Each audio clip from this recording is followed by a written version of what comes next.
बिस्मिल्लाहिर्रहमानिर्रहीम, अस्सलाम वालेकुम नाज़रीन। प्रोग्राम आप देख रहे हैं 7 से 8 सना हाशमी के साथ। मुझे उम्मीद है कि आप तमाम लोग खैर खैरियत से होंगे। लबनान में हालिया जो धमाके हुए, जिसको ज़ाहिर पेजर के थ्रू जो धमाके हमने सुने में मिले, उसके बाद बहुत ज़्यादा ये बात कही जाने लगी कि ये अचानक क्या हुआ है। पूरी दुनिया हैरान परेशान है, पाकिस्तान वाले भी परेशान है, पूरी दुनिया भी परेशान है। लेकिन आपकी याददाश्तों को दोहराने के लिए, जब इस्माइल हानिया पर अटैक हुआ था लगभग आज से 2.5 माह पहले, अगर मैं गलती पर नहीं हूँ 2.5 से 3 माह कबल, उस वक्त हमारे प्रोग्राम में सेनेटर फैसल रजा आब्दी साहब आए थे और उन्होंने कुछ बात कही थी। पहले मैं वो बात आप तक पहुंचाना चाहती हूँ, फिर कंटिन्यूएशन लेते हैं आज के प्रोग्राम की। जो आप ये स्मार्टफोन इस्तेमाल करते हैं ना जी सर, इसके अंदर जितनी भी सॉफ्टवेयर्स मौजूद हैं, बैरल बनाने वालों ने इसको इस तरह बनाया है कि वो जब चाहेंगे, जिस वक्त चाहेंगे, इस स्मार्टफोन के अंदर जो भी एप्लीकेशन डाउनलोड हुई भी चल रही होगी वो उसको ट्रैक कर जाएंगे। ऐसे ही है 101% वो उसको ट्रैक कर जाएंगे। और इसके अंदर अगर एप्लीकेशन व्हाट्सएप की सूरत में, फेसबुक की सूरत में, तो फिर तो ये इस तरह है कि जो इसका कंट्रोलर है उसको वो बिल्कुल आपको आमने सामने देगा। ये पेगास वाली तो नहीं है आप? मैं आगे उस पर आ रहा हूँ। अच्छा, अब जब इस्माइल हानिया साहब की शहादत हुई तो ये गाइडेड मिसाइल जिस वक्त आया है, तो हमास के मजीद 3 रहनुमा उस वक्त नीचे चहलकदमी कर रहे थे, जिन्होंने टेलीविजन पे आके इस फिक्स बॉम्बिंग की सख्ती से मजम्मत करके कहा कि ये मिसाइल का हमला है। और वो शीशा तोड़ के सीधा जाके इस्माइल हानिया पे इसलिए इम्पैक्ट कर गया कि वो फोन पे गुफ्तगू, वो जो आखिरी कनेक्टिविटी हुई है, बिल्कुल ऐसा ही है।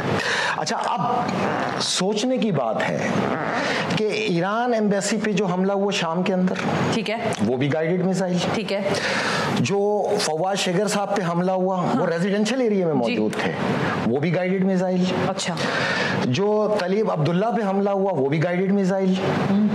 जो वसाम अल कलीम पे हमला हुआ, वो भी गाइडेड मिसाइल। यानी कि ये 6 के 6 कमांडर जो 3 दिन के अंदर शहीद किए गए, इन पर हमला गाइडेड मिसाइल से किया गया। और हुस्न इत्तफाक ये है कि ये सब के सब उस वक्त मोबाइल पे गुफ्तगू में मौजूद है। ये है कि मोबाइल फोन्स को टारगेट करना, पेजेस को टारगेट करना, वॉकी टॉकीज को टारगेट करना, ये बात बहुत लंबी है। ये इंटरनेट पे पूरा सेगमेंट मौजूद है, लोग इस पर काफ़ी कमेंट्स भी कर रहे हैं। लेकिन मेरे प्रोग्राम में सेनेटर फैसल रजा आब्दी कई मरतबा 5th एलिमेंट वॉर का तस्करा करते हैं। ये एलिमेंट वॉर क्या है?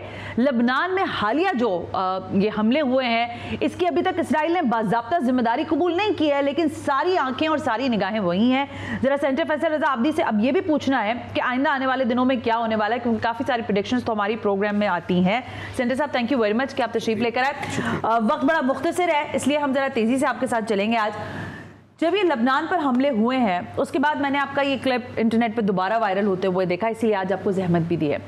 ये 5th एलिमेंट वॉर के करीब आ गए हैं, शुरू हो गई है, कैसे हुआ ये सब कुछ जो लबनान में हुआ है? शुक्रिया मेरी बहन, आपने मौका दिया। ये सब अल्लाह की मदद और नुसरत से और पंजतन पाक की अता है।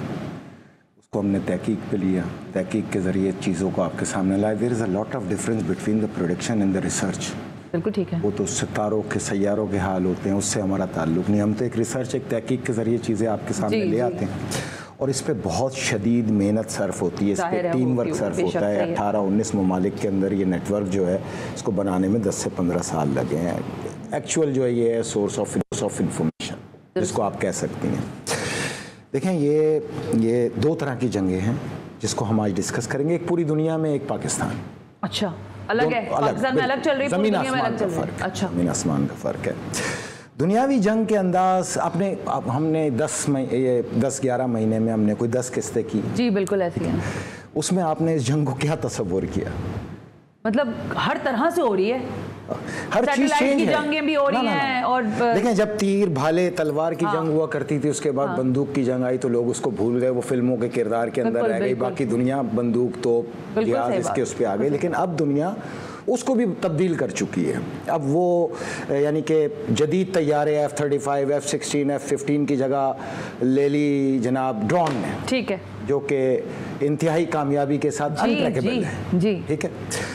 ये तोपे, ये फौज, ये बर्री फौज, ये बहरी फौज, ये सब चीज़ें अब पस मंज़र पे चली गई हैं। ऐसा नहीं है कि इनका वक्त आएगा, लेकिन अभी पस मंज़र पे हैं और इसकी जगह आ गए हैं जी मिसाइल। और मिसाइलों का तोड़ा गया एंटी डिफेंस सिस्टम। ठीक है, ये आ गया ना सामने जी, जी। जो आप देखें। फिर एक तीसरी वॉर आ गई जी, जिसको आप कह सकती हैं कि वो इलेक्ट्रोमैग्नेटिक रेस के जरिए, ठीक हो गया, ये ऑर्बिट से लड़े जाने वाली जंग थी, जिसको हमने फिफ्थ एलिमेंट वॉर का खला से नाम दिया था। बेसिकली जब मैं 2010 में स्टैंडिंग कमेटी का मेंबर था कम्युनिकेशन की, वहाँ से इस तहकीक का मैंने आगाज़ किया था, जो मुझे इस फिफ्थ एलिमेंट वॉर तक ले गया। वो ये था कि लोगों में अचानक नज़ला, खांसी, ज़ुकाम पहले नहीं थे, 20 साल 25 साल पहले देखे तो नहीं थे। अच्छा। अब हर आदमी इसका शिकार हुआ। वजह क्या थी? वजह ये थी कि कम्युनिकेशन टावर्स थे जो कि रिहायशी इलाकों में लगाए गए। अच्छा, ओके, ठीक है। लोगों ने 2 लाख 3 लाख किराए के लिए, सही है, 500 मीटर का जो रेडियस है, हाफ किलोमीटर का जो रेडियस है, उसके अंदर अगर टावर लगा हुआ है तो जितने लोग वहाँ रह रहे हैं वो ऑटोमेटिक फेफड़ों की बीमारियों का सबब बनेगा। उसकी वजह इलेक्ट्रोमैग्नेटिक रेस थी, जो वो टावर के बूस्टर अपनी तरफ लेते थे और फ्लोट करते थे। आप और मैं जो बात करते हैं ये लहरें हैं, ठीक बात है, जो सेकंड के 1000वें हिस्से के अंदर मूव करती हैं। बिल्कुल दुरुस्त है। मेरे लिए इंतहाई ताज्जुब का बाइस ये बना कि मैंने एक सर्वे कराया उस वक्त, उस दौर में 2011 की बात है, ये सर्वे कराया और इस पे स्टैंडिंग कमेटी में अपनी रिपोर्ट पुटअप की कि तमाम रेजिडेंशियल एरिया से ये कम्युनिकेशन टावर हटा दें आप। अच्छा, मैं आपको तरतीब से ला रहा हूँ ताकि आपको समझ में आए।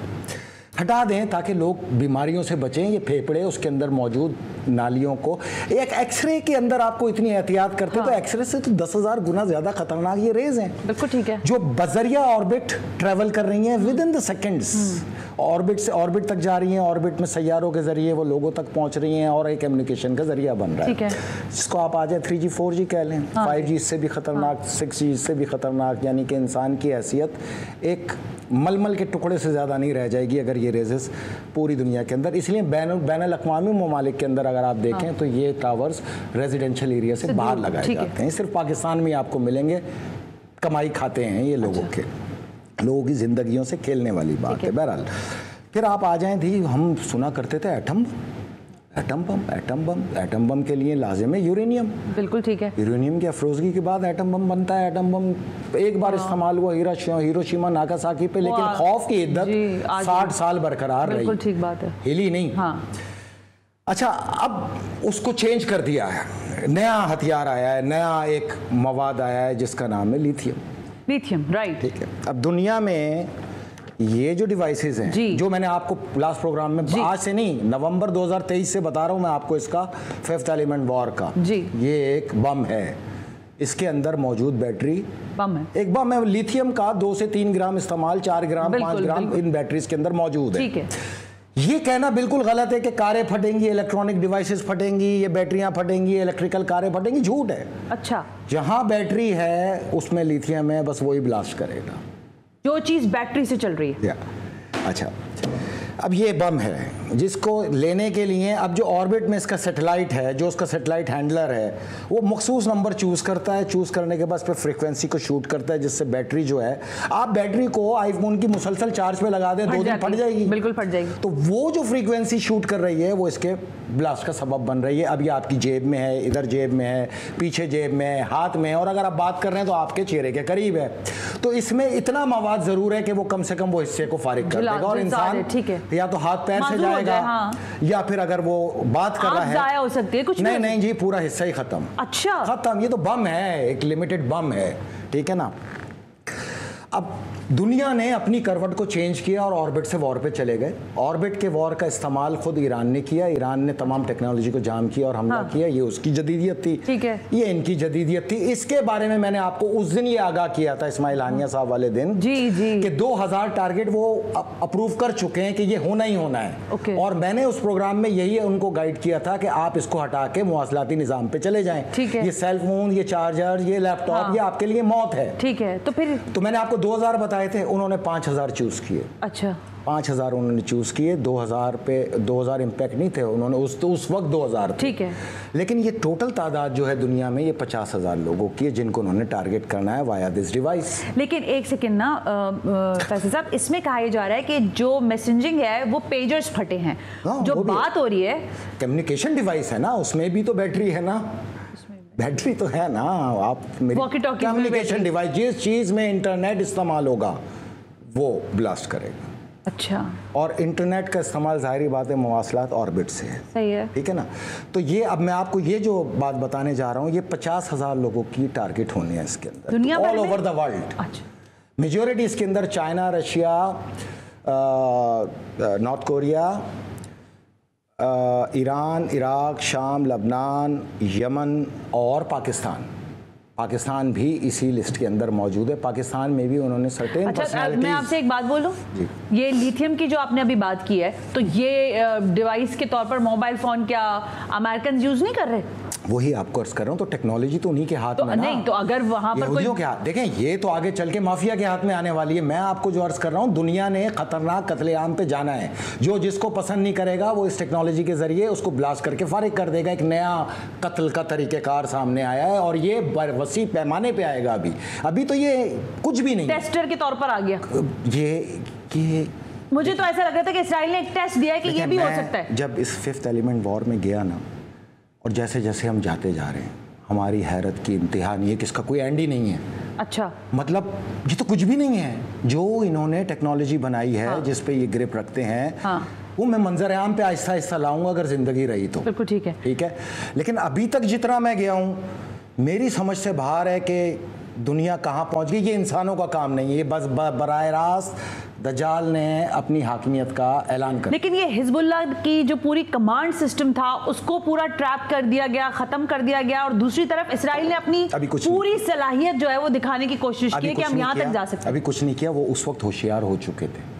उन्होंने अपने आप से कम्युनिकेशन को दूर किया। और ये जो बात की जा रही थी कि ये ट्रांसफर हुए हैं, ये कहीं किसी जगह से कोई भारतीय एजेंट है वो लेकर गया। ताइवान ये लोगों की मुख्तलिफ बातें। 2.5 महीने पहले जब मैं आपको ये बता के गया था तो लोग हमारा ही मजाक उड़ा रहे थे ना, क्या बकवास है और क्या नहीं है। अब उस बकवास पे चरबे लगा लगा के तबसरे कर रहे हैं। क्या औकात, क्या इंडिया तो बराह रास्त जंग में मौजूद है, लेकिन ये उसका कमाल नहीं है। ये उसका कमाल है जिसने ये टेक्नोलॉजी बनाई है ना 50s से।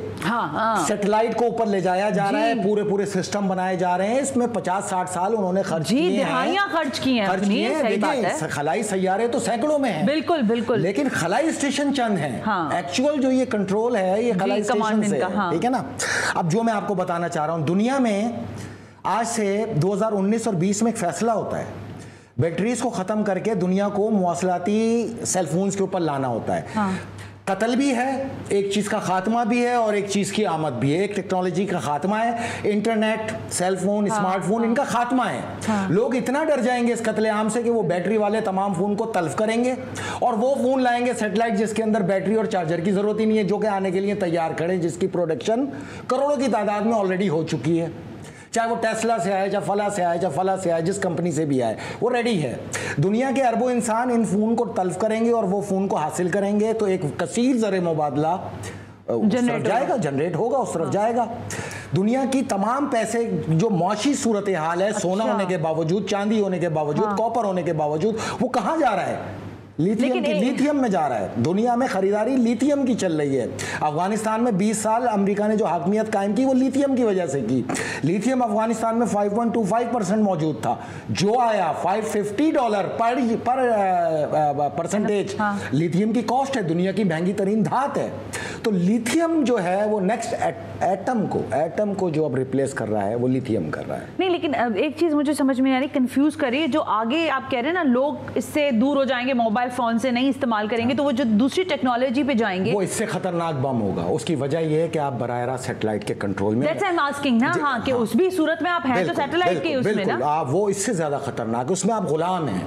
वो हाकिम जो दज्जाल है, जिसने ये इंसानों के दिमाग में डाल के इस टेक्नोलॉजी को खला तक ले गया, जिसने पूरे खलाई स्टेशन बनाए, जो जमीन के मदार से बाहर रह के जमीन के मदार पे कंट्रोल कर रहा था, ये तो उसके हाथ में आप उसके गुलाम होंगे। गुलाम तो आप अभी भी हैं। सुने मेरी बात, हम जब इसको ट्रैक करते हुए आगे गए, ये बात है 2021 की। हाँ, ब्रेक ले लूं मैं? अच्छा, ब्रेक ले लेते हैं, जरा ब्रेक से वापस आते हैं। तो ये इलेक्ट्रॉनिक जंग मुझे लग गया, जिसको आप 5th एलिमेंट वॉर कह रहे हैं, मैग्नेटिक रेस, हाँ, वो आप उसमें दाखिल हो गए हैं, ना चाहते हुए भी आप टारगेट हो सकते हैं। अब अगला सवाल मेरा ये है कि क्या आइंदा आने वाले दिनों में मजीद क्या कुछ हो सकता है? और फिर अभी इन्होंने पाकिस्तान का तस्करा किया, तो पाकिस्तान के तो अलग ही मसाइल है ना, हमारे तो मईशत का मसला है, दीगर मसले हैं, यहाँ तो वो हालात नहीं है ना, मेरा ख्याल है। फैसल साहब, एक ब्रेक शामिल करते हैं।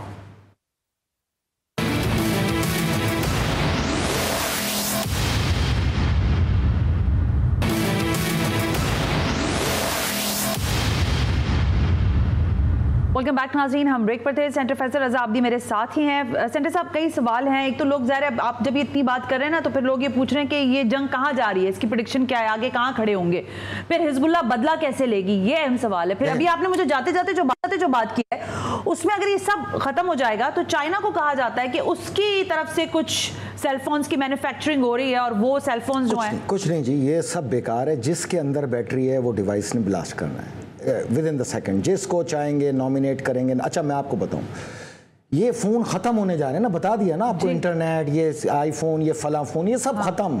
अब आ रहा है डायरेक्ट एक सेटेलाइट फ़ोन जो ना चार्ज की ज़रूरत है ना कुछ है, डायरेक्ट चार्ज। यानी कि अब इन्होंने पूरे 7 अरब इंसानों के डेटे को एक सेटेलाइट के अंदर फिक्स कर दिया है।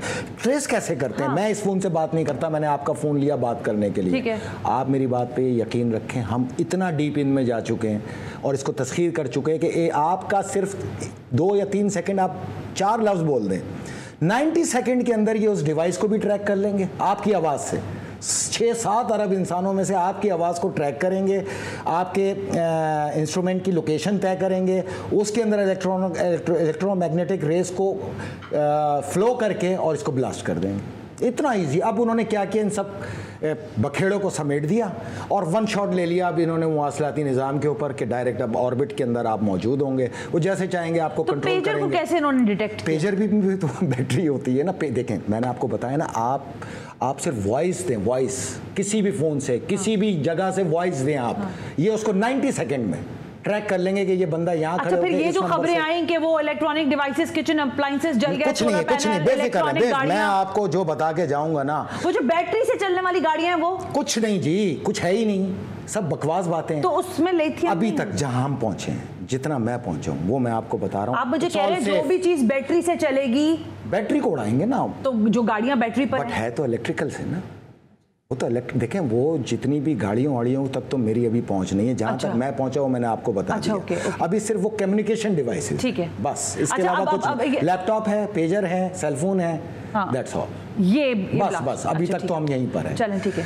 और मैंने आपको बताया ये वॉइस से डिटेक्ट करते हैं। आपने पाकिस्तान का नाम क्यों लिया? हमारा तो मसला इस वक्त मईशत है। और एक तो ये पूरी दुनिया की जंगें हैं, एक पाकिस्तान की जंग है। पाकिस्तान की जंग इन जंगों से सबसे मुख्तलिफ है और पूरी दुनिया हैरान होकर पाकिस्तान की जंग की तरफ देख रही है। इनकी जंग क्या है? जलसे, जलूस, जलसियाँ, रैलियाँ, तरमीम, मुकदमे, साइफर, निकाह, इद्दत। इससे बड़ी कौन सी जंग होगी दुनिया में भाई? इसी पे लगा रखा है आपको 12 साल से। आपको देखने का मौका इसी नहीं दिया जा रहा। आपकी पूरी आर्म फोर्सेस को इस पे स्टक कर दिया, वजह तनकीद बना दिया, वजह निशाना बना दिया, उसको मुतनाज़ा कर दिया अवाम के अंदर। मैंने तो 2010 में सेनेट के अंदर खड़े होकर ये बताया कि आलमी ताकतों का एजेंडा ये है, और हिटलर का कॉल कोट किया कि अगर किसी फौज को मुतासिर करना है तो उसकी अवाम के अंदर उसको वजह तनाज़ा बना दो। वो उन्होंने बना दिया। हर वक्त यही तनाज़ा चल रहा है पाकिस्तान में। इसके अलावा और कौन सी जंग है? पाकिस्तान को क्या लेना देना और पाकिस्तानियों को क्या लेना देना कि इस नक्शे के बाहर दुनिया में क्या हो रहा है? दुनिया बदल चुकी है भाई, बहुत दुनिया चेंज हो चुकी है, पूरा पैराडाइम बड़ी बड़ी आलम। देखें, हम अगर ये जंग लड़ रहे हैं, हम हमास के मरूने मिन्नत है ना, जो वो फैसला करेगी हमने वो करना है। उसने कहा हार जाना है, हम हार जाएंगे। उसने कहा लो हो जाओ, हम लो हो जाएंगे। हम जो जंगें लड़ना चाहते हैं वो हमास के फैसले पे रुकी है, इसलिए कि हमास का ही खानदान रफा बॉर्डर के ऊपर स्टक है। 17-18 लाख औरतें और बच्चे जब स्टक हों तो हमें ही लाशें देनी है फिर उस वक्त तक, जब तक वहां से ग्रीन सिग्नल ना आए फुल फ्लैश वॉर का। तो ये तो होनी है, आखिरी दम तक लड़ेंगे। ऊपर अगर दज्जाल की ये कुव्वतें इस कुव्वतों के साथ मौजूद हैं तो ज़मीन पे अल्लाह की फोर्सेस जो हैं वो अल्लाह की ताकत के साथ, ईमान के जज्बे के साथ अपनी लाशें लेके खड़े हुए दे रहे हैं, लड़ रहे हैं। मसला तो ये है कि आपको मैं आज बताता चलूँ, अगर पाकिस्तानी इस अल्लाह के घर की आज़ादी की जंग के अंदर आवाज़ उठा देते, खुदा की कसम खुदा को इन पर बरकतें नाजिल करनी पड़ जाती। खुदा ने आपकी ज़ुबानों पर अपने घर की आवाज़ इसलिए नहीं रखी कि आप पे बरकतें तमाम हैं, पाकिस्तानियों पे खास तौर पे क्यों ना हो। वजह बताई जाए ना, कौन सा माशी मसला है पाकिस्तान में? कोई माशी जंग नहीं है पाकिस्तान में, बेफिक्र होकर बैठे। मैं पाकिस्तान में मईशत को किसी सूरत पहले नंबर पे नहीं लाता। पाकिस्तान में पहले नंबर पे जंग है। जो कि ख्वारजियत से है, जो तालिबान से है, तो जिसको बताते हुए मुझे 15 साल हो गए। आज से 15 साल पहले सेनेट की पहली इनॉग्रेशन तकरीर पे आप चले जाएं और वो सुने कि मैंने अपना रोड मैप क्या दिया था। अगर मैं इस 15 साल में 1 इंच इधर या 1 इंच इधर हुआ तो आप मेरा गिरेबान पकड़े, मैं तो खड़ा ही उसी के ऊपर हूं। मेरा तो मकसद ये हुकूमत, इख्तिदार, सियासत है ही नहीं। मैं तो उस जंग के लिए बनाया गया, उस जंग के लिए उतारा गया। हमारी फौज लड़ रही है, फितनाल अभी तो शुरू ही नहीं हुई। हाँ। अभी तो उसके आफ्टर शॉक चल रहे हैं, मतलब उसके अभी अर्ली स्टेज चल रही है। हाँ। अभी तो वो होनी है यहाँ पर। और होनी क्यों है? जब आप ब्लॉक बदलने की कोशिश करेंगे उस वक्त होगी। अच्छा, पाकिस्तान में एक्चुअल आलमी ताकतों का मुखफ़फ़ क्या है? एटम बम नहीं है, अच्छा, मिसाइल नहीं है, फिर बलूचिस्तान नहीं है। बलूचिस्तान है, ग्वादर मैगोल सिटी के ऊपर बलूचिस्तान स्टक करता है, ठीक है। लेकिन असल मसला तो पाकिस्तान में लिथियम है। गिलगित बिल्तिस्तान असल मकसद है। आपको मैं बताना चाहूं कि गिलगित बिल्तिस्तान में जो ओर है, it's approximately 30,000 trillion metric ton के ज़खायर मौजूद हैं आपके पास लिथियम के। पाकिस्तान के अंदर जो लिथियम की परसेंटेज है वो 6.35% है पर टन। 1% जो है $550 का होता है। इसका मतलब कि आपके पास जो और मौजूद है जिसमें लिथियम मौजूद है, $3500 पर टन का आपके पास खजाना मौजूद है। और उस खजाने की अब तक का एस्टिमेट 30,000 ट्रिलियन टन है। सोच सकती हैं कि आपके पास कितना बड़ा खजाना है, उसके बावजूद आप भीख मांगो। आप लोगों के आगे कशकोल लेके जाओ, आपको कोई भीख नहीं देगा। आपको इसलिए इस यहाँ पे तबाह किया गया है कि कोई आपको खड़ा करने के लायक नहीं है पाकिस्तान में। पाकिस्तान ये ना देखे कि फला के चाइना से अच्छे ताल्लुकात हैं, फला के ईरान से अच्छे ताल्लुकात हैं, फला के अमेरिका से अच्छे ताल्लुकात हैं। यार मतलब क्या है? भीख नहीं चाहिए, भीख 1 रुपया नहीं चाहिए। भीख जिसके पास 30,000 ट्रिलियन मैट्रिक टन लिथियम के ज़खायर मौजूद हों, जिसके पास 1,27,000 ton metric ton soapstone के ज़खायर मौजूद हो। पाड़ा चनार, ये जितना इलेक्ट्रॉनिक डिवाइसेस है ये सॉप स्टोन के बगैर नहीं बना करता। इसमें करंट आ जाएगा। वरना दुनिया में जिसने भी इलेक्ट्रॉनिक डिवाइसेस बनानी है, इलेक्ट्रिकल डिवाइसेस बनानी है, अप्लायंसेस बनाने हैं, उसके लिए सॉप स्टोन जरूरी है। सॉप स्टोन की कुल मालियत कितनी है पाकिस्तान में? नहीं, और जो है पहाड़ का पत्थर 350 रुपए किलो पे आए, कल पूरी दुनिया खड़ी है। हम सिर्फ ये समझाते थे और का सौदा नहीं करो, इनको लीज पे नहीं दो, इनको लाओ यहाँ पे प्रोजेक्ट लगाओ। और जो चीज 350 रुपए किलो की है, जब वो सैक्रेड होगी, यानी कि हम इस पे करेंगे शो। जी जी। 1,27,000 trillion metric ton soapstone आपके पास है और उसकी परसेंटेज पता है आपको क्या है? मिनिमम परसेंटेज 82% है। मैक्सिमम परसेंटेज जो पाड़ा चनार से आई है वो 97.35% है। ओके, और दुनिया इसकी खरीदार है। अब खरीदारी क्या है? लिथियम चाहिए अमेरिका को हथियारों के लिए, लिथियम चाहिए यूरोप को हथियारों के लिए, लिथियम चाहिए इन तमाम फॉरेस्ट कंट्रीज को, जिसमें वियतनाम, कोरिया, हांगकांग, ये जितनी कंट्रीज हैं, चाइना, जापान, इनको चाहिए प्रोडक्शन के लिए। देखिए, हर एक आदमी की अलग अलग सोच मौजूद है, हर एक का अपनी रिसोर्सेज को। यार आप बलूचिस्तान में तो 10% भी नहीं है। ग्रेनाइट और क्रोमाइट ठीक है, वो इनके अप्लायंसेस के अंदर इस्तेमाल होता है, बट 10%। हाँ। सोना मौजूद है, वो अरबियों की उस पर नजर है, वो अरब ले जाने के चक्कर में ग्रेनाइट क्रोमाइट के ऊपर चाइनीज लगे हुए हैं। बट पाड़ा चनार KPK को अलग करने का मकसद ही दुनिया की नजर में यह है कि पाड़ा चनार गिलगित बिल्तिस्तान को इंजेक्ट कर दो, जहां दुनिया का सबसे बड़ा खजाना मौजूद। सबसे बड़ा खजाना लिथियम का इस वक्त गिलगित बिल्तिस्तान में मौजूद है, जिसकी परसेंटेज 6.35% है। यार खुदा का नाम लें, 4 साल की जदीद दुनिया रह गई है, उसके बाद ये पहाड़ ऐसे ही रह जाएंगे जैसे लाखों सालों से मौजूद हैं। उसके बाद राई के दानों की तरह उड़ते हुए ही नजर आएंगे ये। तो आप इन झगड़ों में पड़ने के बजाय, अपनी फौजों को कमजोर करने के बजाय उनके साथ कंसोर्शियम बनाएं। पूरी दुनिया आना चाहती है, आपके पास वो खजाना मौजूद है। अपनी जुबान से चाटते हुए यहां तक लोग पहुंचेंगे, चाहे वो अमेरिका हो, चाहे चाइना हो, चाहे यूरोप हो, चाहे कोई भी हो। आप ये करने लायक हैं। और अगर आप 4 साल की जदीद दुनिया के बाद ये पहाड़ मट्टी है, फिर आप उन्हीं तैयारों पे आ जाएंगे, उन्हीं तोपखानों पे आ जाएंगे। क्योंकि मैंने आपको ये बताया है कि ये सारा ऑर्बिट का जितनी जंगें एक ही सूरत में ख़त्म हो सकती है और दुनिया सेफ हो सकती है, कि जिसको ईरान इसी ऑर्बिट के अंदर इन सैयारों को तबाह कर देगा और इसमें दुनिया मुतफ़िक होगी। इस बड़े कत्लेआम की वजह से दुनिया ने मुतफ़िक होना है कि इन तमाम सैयारों को तबाह बर्बाद कर दिया जाए। तो मैंने आपसे कहा था, ये व्हाट्सअप, ये फेसबुक, ये सेलफोन, इसको जितना गौर से देखना है देख लो। ये बस अब 1 या 1.5 साल की, इससे ज़्यादा इसकी उम्र नहीं है, ख़त्म होना ही होना है इन्होंने। अच्छा, ये तो बहुत ही ज़ाहिर ऐसी डीप रिसर्च है फैसल साहब जो आपने अभी सामने रखी है। मेरा ख्याल है इस पर बहुत सोचने की ज़रूरत है। लेकिन फैसल साहब, मेरा जो जहन है कहीं एक जगह अटका हुआ है, वो ये है कि देखिए, हम जब बात करते हैं आपको बुलाने के लिए तो हम आगे की स्ट्रैटेजी देखना चाहते हैं। इस वक्त जहाँ जंग खड़ी है, जहाँ गाज़ा की, राफा की आपने बात की, फिर अभी हमने लबनान की बात की, तो दुनिया की तब्दीली इस जंग से कहाँ देख रहे हैं आप कुछ अगले दिनों में? क्या मजीद दुनिया तब्दील हो चुकी है मेरी बहन? नहीं, मजीद ये जंग और इसी अंदाज से जारी रहेगी डिवाइसेस के? खतरनाक।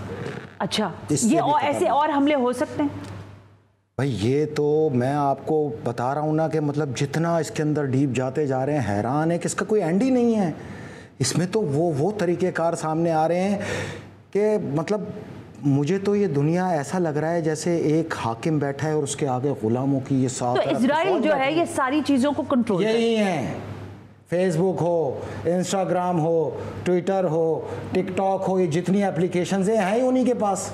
आप इनके मोहताज हैं। आपको तो खुद नहीं पता कि आपका क्या क्या डेटा आप ही के सीक्वेंस के अंदर वहाँ पे सेव किया जा रहा है। अच्छा, लेकिन जो फायरवॉल जैसे पाकिस्तान में हम लगा रहे हैं, जैसे दैट्स नॉट अ मैटर यार। आप किसी की आवाज़ को ना रोको। मैं आपको सही बताऊँ, इस वक्त पाकिस्तान के जो फैसला साज हैं उनको मैं बताऊं, डंडे से नहीं, जबर से नहीं, यहाँ से काम लें। अल्लाह ने दिया है ना, पॉलिसीज़ के ज़रिए आप कंट्रोल करें। देखें मेरी बात सुने, आपने कभी सुना था कि पाकिस्तान में भी कोई निज़ाम इंसाफ आ सकता है? लेकिन मैं अभी एक ब्रेक ले रही हूँ, मैं निज़ाम इंसाफ पे बात करती हूँ आपके साथ। लेकिन जो बातें फैसल रज़ा अब्दी ने कही है, मेरे ख्याल है मैं आपको एक डेमोन्स्ट्रेशन देना चाहता हूँ पाकिस्तान की मईशत। मैं आपसे लेती हूँ ब्रेक के बाद। एक आई ओपनर है कि पाकिस्तान किस तरह से अपनी मईशत की बहाली की जंग को लड़ सकता है। तो हमें मालूम है कि दुनिया इस वक्त जिस जंग के दहाने पर खड़ी है, उसमें अभी फैसल ने बिल्कुल क्लियरली ही बता दिया है कि जिस अंदाज से ये जंग जारी है इसका कोई एंड नहीं है। और इसका एंड शायद यही होगा कि इंसान इलेक्ट्रॉनिक डिवाइसेस का जितना उस पर अपने आप को, जैसे कहते हैं, फॉल करता जा रहा है या उस पर इंहिसार करता जा रहा है, उससे खुद को डिटैच करने की कोशिश करेगा। एक ब्रेक शामिल करते हैं, ब्रेक से वापस आकर ये किस इंसाफ की बात करना चाह रहे हैं, जरा उस पर बात करते हैं।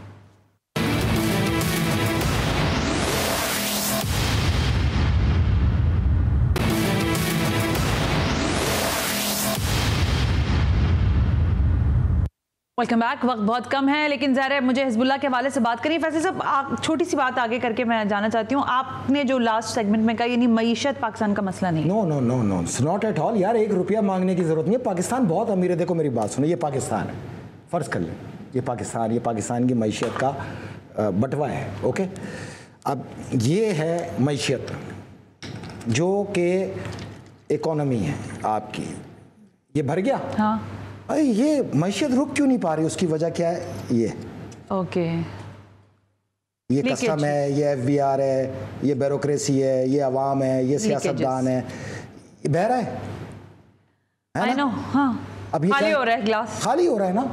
ये मईशत इसलिए बाहर जा रही है। आपकी एक रियासती आमदनी तो है ना, किसने कहा नहीं है? इतने बड़े बड़े टैक्सेस हम पे मार रखे हैं। हाँ। GST, उसके बाद जनरल सेल टैक्स, उसके बाद फला टैक्स, उसके बाद फला टैक्स, हर चीज़ पे टैक्स। उसके बावजूद ये रुक क्यों नहीं रहा? वजह तो बताओ ना। उसकी वजह ये सियासतदान, ये कस्टम, ये FBR, ये इनकम टैक्स, ये सेल टैक्स खाली कर दिया। खाली कर दिया। अब क्या है? अब ये आपने $1 अरब लिया अमेरिका से, वो भी निकल गया। ये लिया अमेरिका UK से, ये भी निकल गया। ये लिया UAE से। रुक क्यों नहीं रहा? इसलिए कि ये कहाँ गया? ये आ गया PMLN के हिस्से में। जद्दा में जायदादें बन गई, UK में जायदादें बन गई, पीपल्स पार्टी मैनहट्टन में जायदादें बन गई, सिरे महल बन गया, फला बन गया, इतने बड़े बड़े प्रोजेक्ट आ गए। अच्छा भाई, तो अवाम में क्या गया? दुआ। अब किस तरह ये रुक सकता है? इसको इस होल में बंद कर दो। ये जितने सुराख हुए पहले इसको बंद करो, फिर भीख मांगो बाहर। जितनी भीख लाओगे यहाँ गरक हो जाएगी। अपनी लीकेजेस पे आप काबू पा ले। पहले अपना स्टैंड तो लाएं जिसके ऊपर आपने मईशत को खड़ा करना है, वरना दुनिया से भीख लेते जाएंगे, भिखारी बनते चले जाएंगे, कर्ज में दबते चले जाएंगे और बेड़ा गरक हो जाएगा। आप निकाले ना, कोई किसी में हिम्मत है तो निकाल के दिखाओ इसमें से। इसको बंद करें पहले। बिल्कुल ठीक। मेरी बात सुने गौर से। मैं इन तमाम सियासतदानों को बताऊं, मियाँ जो जंग आ रही है ना, आप ही लोगों की पैदा करता है। यहाँ पे अफगानी आप ही ने नेशनल किए थे पाकिस्तान में। पाकिस्तान के ताजिर अगर 19-20 करे तो उसको स्मगलर बना दो। जो खोल के यहाँ पर ये जितने सिगरेट आ रही हैं इंटरनेशनल, ये सब चीजें आ रही हैं, ये तेल आ रहा है, ये पेट्रोल आ रहा है, कैसे आ रहा है? और ये लोग क्यों मुजाहरे कर रहे हैं? इसलिए कि मौजूदा जनरल ने कामयाबी के साथ स्मगलिंग पे 2 महीने हो गए वार किया हुआ, नहीं होने दे रहे। जो बात मानने वाली है, इसको सपोर्ट करने की जरूरत है। पाकिस्तान का ताजिर उस वक्त उठेगा जब बैनुल अक़वामी स्मगलर पाकिस्तान में हाथ पैर कट जाएंगे।